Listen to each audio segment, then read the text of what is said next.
Lucas Moura voltando ao São Paulo e Guerreiro na mira do Corinthians? No vídeo de hoje do canal do Nicola respondo a essas duas perguntas, falo sobre o tropeço e a eliminação do Flamengo 3-0 em casa para o Atlético Paranaense. Será que o Renato Gaúcho corre risco de demissão? Bora explicar também o sucesso do Furacão, bora falar também sobre o Atlético Mineiro, finalista da Copa do Brasil com o objetivo de faturar 56 milhões de reais. Tem ainda informações sobre o Santos, sobre a Portuguesa na Copa Paulista e muito mais a partir de agora.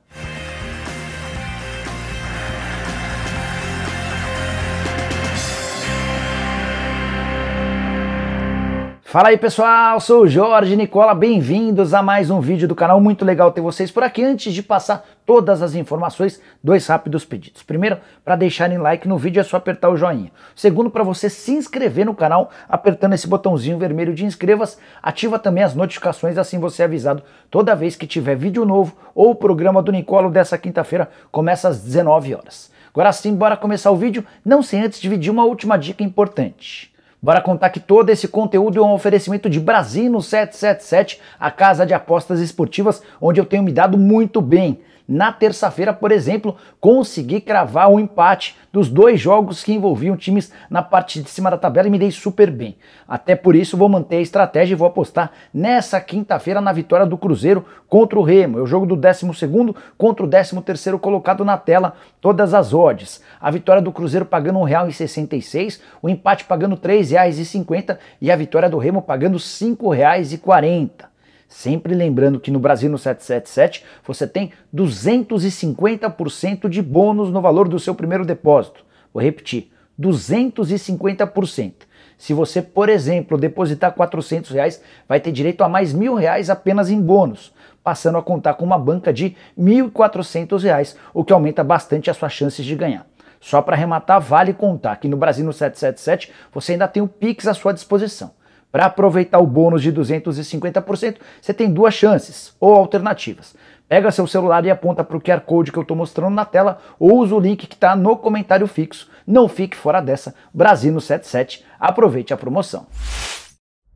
Agora sim, bora começar o vídeo com um giro de notícias, repercutindo primeiro as semifinais da Copa Paulista. Os 4 times que seguem na busca pelo título já estão definidos. A minha Portuguesa enfrenta o Botafogo de Ribeirão Preto, primeiro jogo no Canindé durante o fim de semana, segundo jogo em Ribeirão Preto. O Botafogo acabou conseguindo passar pelo Noroeste, empate 0-0 em casa, havia vencido por 2-1 na partida como visitante. A outra semifinal vai ter São Caetano e São Bernardo. O São Bernardo eliminou o seu rival de São Bernardo, o EC São Bernardo, e vai fazer a semifinal com o São Caetano. Os confrontos, as datas direitinho vão ser definidas num conselho arbitral marcado para essa quinta-feira. Queria contar que pelo Campeonato Brasileiro da Série A, o Santos conseguiu resultado super importante. Vitória por 2-0 contra o Fluminense na Vila Belmiro. Foi sua segunda vitória em 10 partidas do Peixe, sob o comando do Fábio Carille. Os gols do Santos marcados pelo Madison de cabeça no primeiro tempo e pelo Tardelli, que enfim desencantou com a camisa alvinegra, gol marcado na etapa final. Com o resultado, o Santos deixou a zona do rebaixamento, é o 16º colocado com 32 pontos ganhos. Juventude acabou entrando no Z4, Juventude tem 29 pontos. No outro jogo do Campeonato Brasileiro da rodada, ou da quarta-feira, empate 1-1 entre Bahia e Ceará, jogo em Salvador. Ceará saiu na frente com gol de Steven Mendonça, o Bahia chegou ao gol do empate com Gilberto, um golaço. Com o resultado, o Bahia é o 15º colocado, 32 pontos, o Ceará é o 14º com 33. E para completar o giro, quero contar que o Cruzeiro pagou 2 meses de salários atrasados nessa quarta-feira com a ajuda do patrocinador do Pedrinho BH. O Cruzeiro quitou os meses de setembro e outubro para os seus jogadores e comissão técnica. Os funcionários das sedes administrativas e das categorias de base seguem sem receber. Bora repercutir a noite perfeita para o Atlético Mineiro, mais uma vitória, dessa vez no Castelão, 2-1 em cima do Fortaleza. Os gols do Galo marcados por Diego Costa no primeiro tempo e Hulk no segundo tempo. O Romarinho descontou no finalzinho. O Atlético Mineiro passou pelo Fortaleza e é finalista da Copa do Brasil com um placar agregado de 6-1.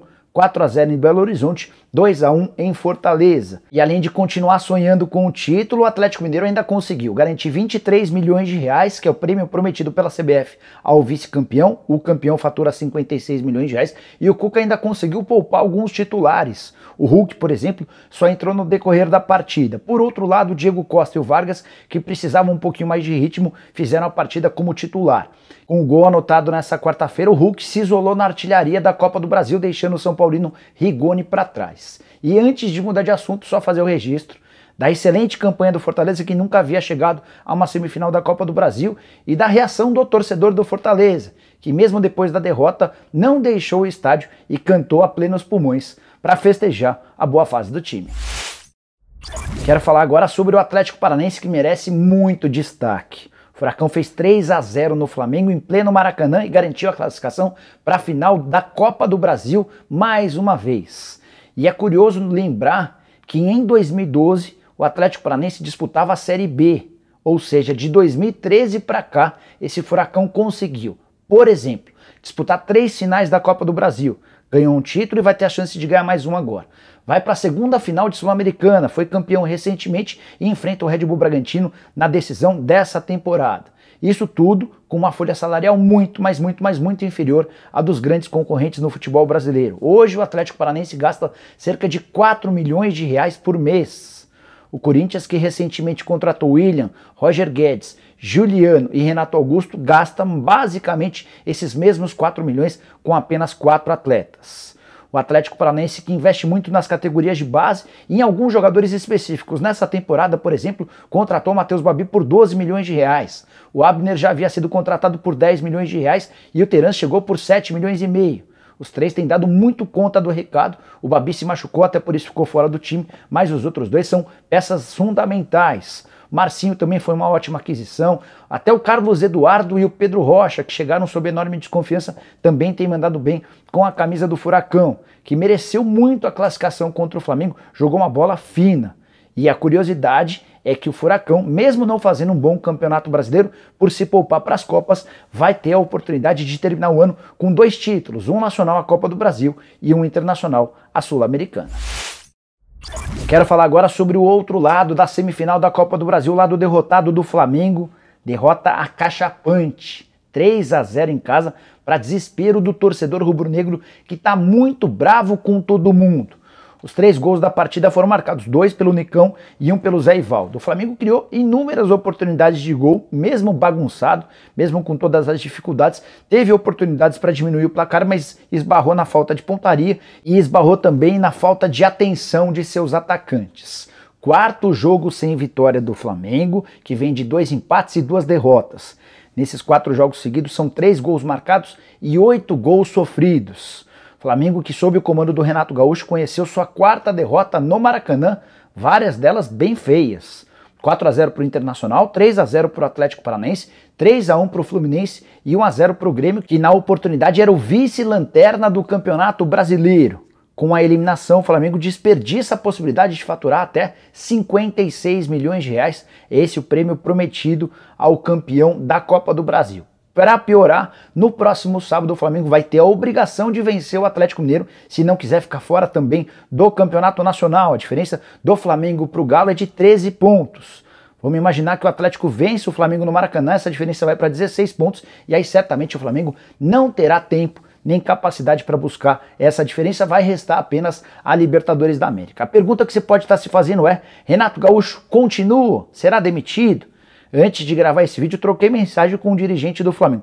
Não é do departamento de futebol, é bom que se diga. Mas essa pessoa afirmou que não existe nesse momento um movimento pela demissão do Renato Gaúcho. Isso pode mudar se o Flamengo acabar perdendo o Campeonato Brasileiro no próximo sábado, com um tropeço diante do Galo. Mas, por agora, apesar de toda a crise, não há movimento pela demissão do Renato. O Renato, que foi muito cornetado, ele admitiu toda a responsabilidade pela eliminação e foi perguntado sobre a chance de ser demitido, respondendo da seguinte maneira: "Tô vacinado, sei da cobrança, já trabalhei em grandes clubes, é normal. Amanhã ou depois outro treinador vai ser cobrado também. Nossa vida é assim, sempre o único culpado é o treinador." Renato também foi perguntado sobre os xingamentos, ele foi alvo de todos os xingamentos que você possa imaginar no Maracanã. Ele disse que também é normal que as cobranças venham, especialmente em cima do técnico. É legal contar que a entrevista coletiva do Renato foi transmitida pela Flá TV. E enquanto ele falava, no chat aqui do YouTube da Flá TV, 99% dos torcedores rubro-negros pediam Jorge Jesus. JJ, que está empregado no Benfica, tem contrato até a metade do ano que vem e a multa rescisória é de 10 milhões de euros. O Gabigol, que completou o 8º jogo sem marcar gols pelo Flamengo, o maior jejum dele desde que foi contratado, chegou a ser questionado depois da partida sobre a possibilidade de mudança do comando técnico. E ele acabou saindo pela tangente, dizendo que esse assunto é para a diretoria. Bora falar agora sobre mercado e que história é essa de que Lucas Moura está voltando ao São Paulo em 2022.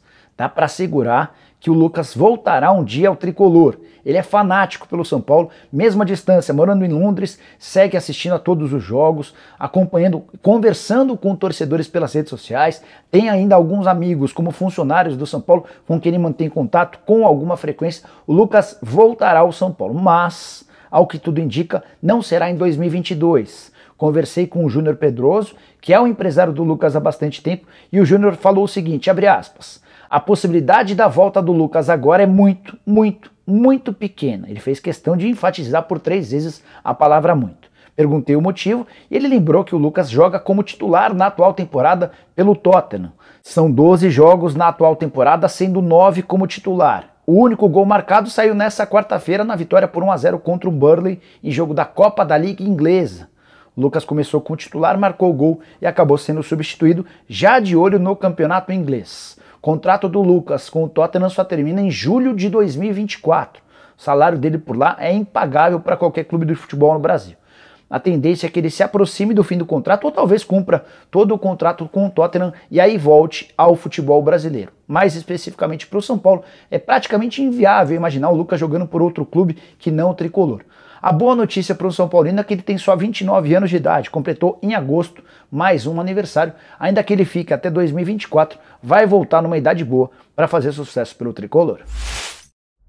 Bora fechar o vídeo para explicar para vocês o que há de verdade nos rumores que envolvem Guerreiro e Corinthians. Primeiro quero lembrar que em setembro contei com exclusividade que o empresário do Guerreiro, o Vinícius Prats, se reuniu numa segunda-feira com o presidente do Corinthians, o Duílio Monteiro Alves, e com o diretor de futebol, o Roberto de Andrade. Na oportunidade, o Inter não queria ficar com o Guerreiro e discutiu-se um acordo entre as partes. O que pegou foi que o Guerreiro pediu R$800 mil por mês por um contrato de 2 anos e meio. O negócio foi completamente descartado na oportunidade. O Corinthians buscava um centroavante, como ainda pensa num camisa 9 para o próximo ano, mas diante dessas cifras ficou inviável. Guerreiro nesse momento está livre, ele rescindiu o contrato com o Internacional e gostaria de defender o timão, mas segue pedindo valores completamente fora da realidade. Com essas cifras não há a menor possibilidade de nem sequer abrir negociação. Para completar, tem gente importante no Corinthians que é radicalmente contrária à volta do Guerreiro. Para citar um nome, André Sanches, ex-presidente do Corinthians, entende que o ciclo do Guerreiro está encerrado. E mais do que isso, não dá para pagar cifras tão altas por um centroavante se aproximando dos 40 anos de idade que tem apresentado vários problemas físicos. No Internacional, por exemplo, ele faturou cerca de R$40 milhões durante todos os anos de contrato e seu rendimento ficou bem abaixo daquilo que se imaginava. É bem verdade que na passagem pelo Corinthians o Guerreiro foi muito bem. Foram 126 partidas, 52 gols marcados, mais 15 assistências e 4 títulos conquistados. Mundial, Recopa, Paulistão e Campeonato Brasileiro. Antes de encerrar o assunto, eu queria saber a sua opinião. O Guerreiro caberia no seu time do coração? O que você pensa sobre o assunto? Quanto valeria a pena pagar por esse centroavante, que ainda tem o objetivo de jogar a Copa do Mundo pelo Peru em 2022, até por isso busca um bom clube onde ele possa jogar e fazer sucesso. Bom, pessoal, eram todas essas as muitas informações que eu queria dividir com vocês no vídeo de hoje do canal do Nicola. Espero que vocês tenham curtido o vídeo e deixem like por aqui. Quem ainda não se inscreveu no canal, aperta esse botãozinho vermelho de inscreva-se. A gente se encontra no fim da tarde com mais um vídeo e às 7 da noite com o programa do Nicola. Abraço, tchau, tchau!